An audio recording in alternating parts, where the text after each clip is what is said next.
Today's video, let's talk a bit about Cantarella.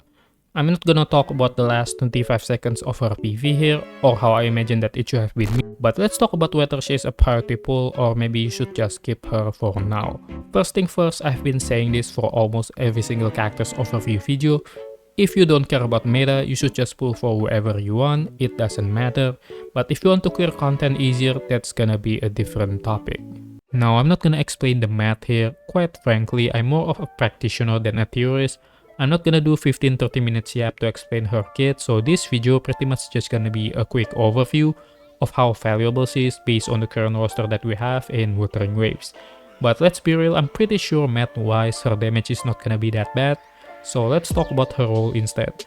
Do you really need her right now in your team, or maybe you should just save your pulls because the next patch is gonna be the anniversary patch, which is usually a big patch for gacha games like this, not just for F2P but also spender as well.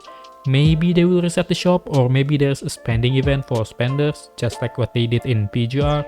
I don't know, so keep that in mind. So if you guys don't know yet, the easiest way to know what role a character is, or basically how you should do your team's rotation, is just simply looking at the outro buff. Just ignore everything else. I've been doing this ever since like 1.2 or something, and it's somewhat accurate. So if a character is a main DPS, usually their outro skill won't buff the next character.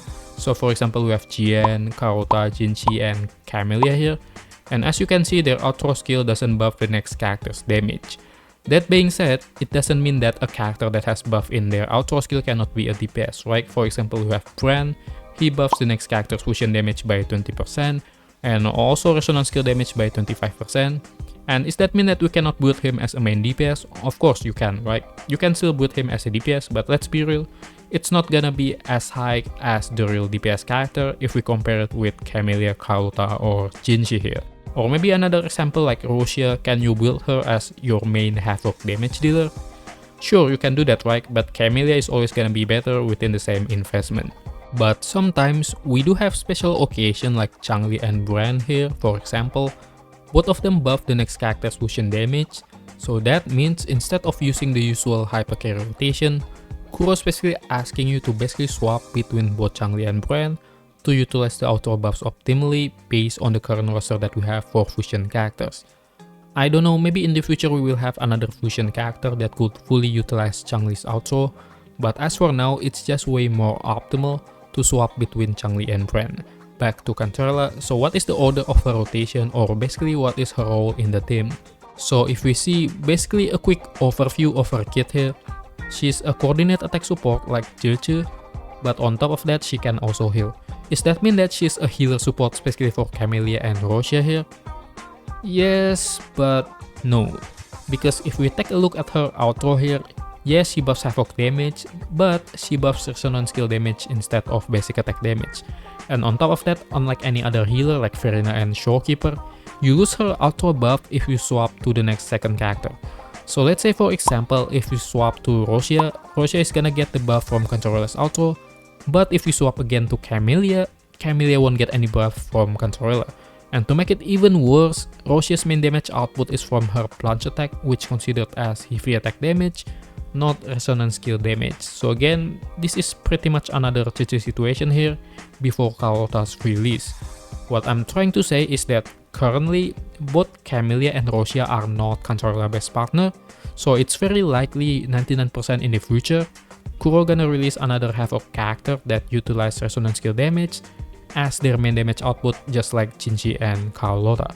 So if you have been thinking to pull for Cantarella to complete your Camellia's team, don't do that, because I'm gonna be really true, you don't need to look at the math to figure this out. It's just obvious that Shorekeeper with her weapon is gonna perform better than Cantarella for Camellia and Rosia team, because Shorekeeper's outro buffs the entire party, not just the next specific character, and the gap is gonna be even bigger if you have Shorekeeper S2. So if you don't have Shorekeeper yet, I'm gonna suggest you to pull for Shorekeeper instead. She's just way more valuable than Cantarella, because not only Camellia's team, she's literally the best insult healer we have right now for every single team in Wuthering Waves. She's probably the only character that I would say it's gonna break your account if you don't have her.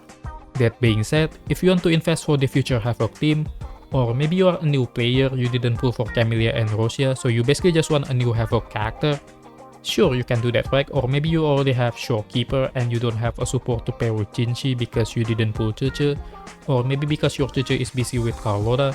Sure, right? Cantarella is without a doubt is gonna be a great support for Jinchi because again, she's a coordinate attack support that also buff resonance skill damage, which is the very same damage as Jinchi's Dragon Beam.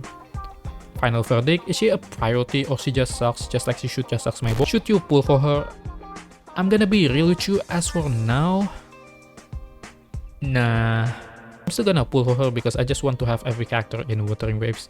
If the next patch is not anniversary patch, it's not gonna be a huge deal to be honest, but the next patch is literally anniversary, so ooh, it's gonna be tough. Hope you guys enjoyed the video and help you make your decision whether you should pull or not. Like, comment, subscribe, and see you guys next time.